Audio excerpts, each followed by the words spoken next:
Well, good morning. Thank you very much for joining me in this video. I want to talk to you this morning about deposit bonds. It's a security that can accompany an agreement of purchase and sale as opposed to a cash deposit. As is the case with most of the content of the videos that I cover from week to week, this came out of an incident that happened with one of our agents. What happened was an offer came in, and I should say the buyer came in, and the buyer indicated that rather than providing a deposit of, say, $50,000 to accompany the agreement of purchase and sale, he wanted to provide a deposit bond or a surety bond. And that was something new to the agent, and so it came across my desk. I want to make it clear that I'm not promoting this product at all, or I'm not trying to defame it either. I just want you to be aware of it because you may come across it, and it's good to know ahead of time what's involved. See, let me give you a little story here. My brother was up until recently living in Napanee, and he had a house to sell and a lot to sell.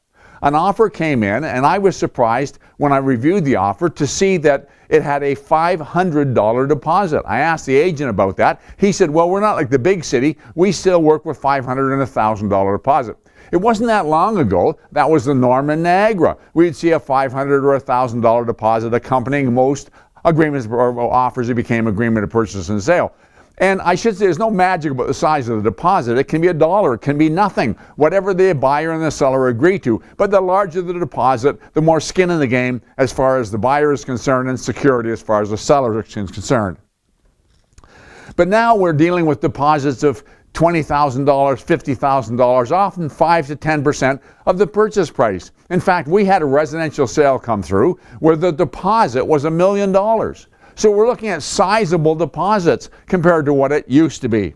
And this puts pressure on buyers. Interestingly enough, not so much on first-time buyers. First-time buyers generally have the money in terms of what they're going to use as a down payment for the purchase. The real pressure comes with move-up buyers. See, somebody who currently owns their own home and is going to be selling that home and buying another home, all their equity pretty much is tied up in the home. So for them to come up with $20,000, $30,000, $40,000, $50,000 as a deposit accompanying an offer, they've got a challenge ahead of themselves. They're going to have to borrow it from friends. They're going to have to borrow it from the bank. They're going to have to liquidate some assets, scramble around to get that money to cover the deposit. The interesting other thing about this is the actual money that they put up as the deposit, the $50,000, isn't anything that's actually necessary on closing, because the closing funds come from the mortgage and the proceeds from the sale of their house. That deposit is really a surplus, except that it needs to be there as security. So along comes a firm called Deposit Rocket Inc. It's actually an insurance brokerage that set up this company. It's not new. It's something that's been around other parts of the world, and I've seen it years ago here in Canada, but it's the first time I've seen it actually in use. What it is this. They developed this deposit rocket that would provide a deposit surety bond, and it's backed by Northbridge Insurance. And here's how it works. The buyer applies for a surety bond, and they will issue a bond up to 10% of the purchase price of the property to a maximum of $100,000. It's secured by the equity in the borrower's home, or the buyer of the new property's home, or liquid assets that they have them, or the security in their parents' home. They want some kind of a security to back against this insurance bond. They get approved, and then when they sit down with their realtor and they draft up an offer on a property that they want to buy, when it comes to deposit, let's suppose they say $50,000 deposit, they, instead of saying cash or certified check, they say to be provided by way of a deposit bond. And that's what goes in with the agreement of purchase and sale.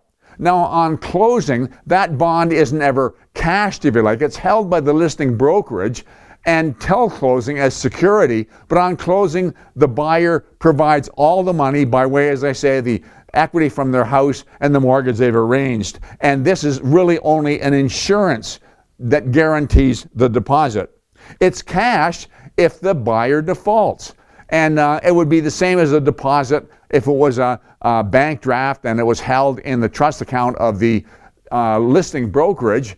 If the deal crashes, the buyer defaults, then the seller has that security, but they have to go through a process to get it. And here, instead of suing the buyer, they would go after the insurance company. The insurance company would issue the deposit to settle a claim, and then they'd go after the buyer with the security that they have.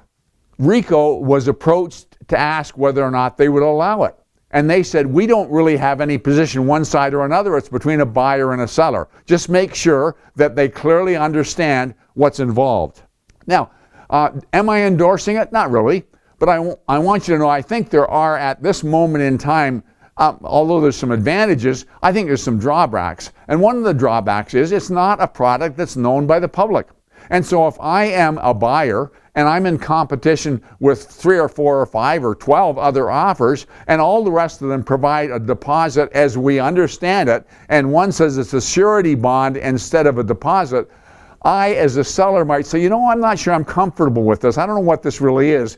I want the security of knowing that there's actual money in the trust account of my salesperson's brokerage. And so it may put them at a disadvantage in competition. But I wanted to make sure that you're aware of it, because you may run across it. This is a company that's trying to franchise and sell these things and get multiple people on board who'll be selling the product. So you may be seeing more and more of it. It's a surety bond, and this particular company, as I said, is Deposit Rocket Inc. And watch for it, and good luck in your selling. Thank you very much for joining me in this video.